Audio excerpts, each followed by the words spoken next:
કમોસમી વરસાદે ખેડૂતોને રાતા પાણીએ રોવડાવ્યા. પાલનપુરમાં 500 કેસર કેરીના આંબામાં ખેડૂતને 15 લાખનું નુકસાન.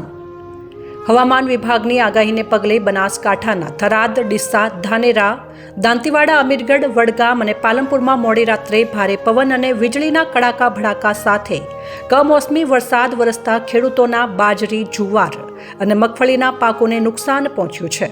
તો પાલનપુરમાં પડેલા ભારે પવન સાથેના વરસાદે આંબાવાડીમાં ઉભેલા 500 કેસર કેરીના ઝાડ ઉપરથી કેરીઓ નીચે પાડી દેતા આંબાવાડી ઉદ્ધડ રાખનાર વિશાલભાઈ પટનીને મોટું નુકસાન પહોંચ્યું છે.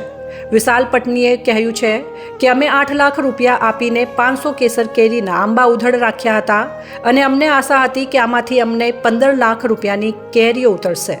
જો કે આંબાઓ ઉપર કેરીઓ પણ સારી આવી હતી, પરંતુ ગઈકાલે મોડી રાત્રે ભારે પવન સાથે વરસાદ પડતા તમામ આંબાની કેરીઓ નીચે પડી ગઈ છે અને અમને 15 લાખ રૂપિયાનું નુકસાન થયું છે.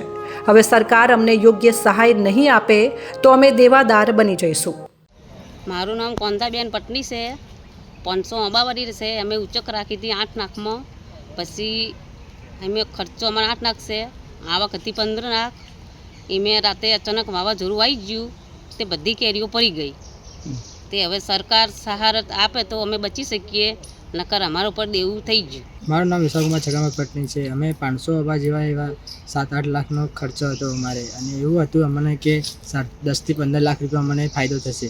ગઈકાલે મોડી રાત્રે એવો જોરથી વાવાઝોડું અને વરસાદ આવવાથી અમારી બધી કેરી નીચે પડી ગઈ અને અમારે બહુ નુકસાન, ભારે નુકસાન થયું. આ નુકસાનની અમારે સરકાર દ્વારા અમારી એવી અરજી છે કે અમારે થોડો ફાયદો મળે, અમને એવી સહાય આપે. સહાય નહીં મળે તો અમને બહુ મોટું અમારે નુકસાન થશે અને અમારે દેવું થઈ જશે મોટું.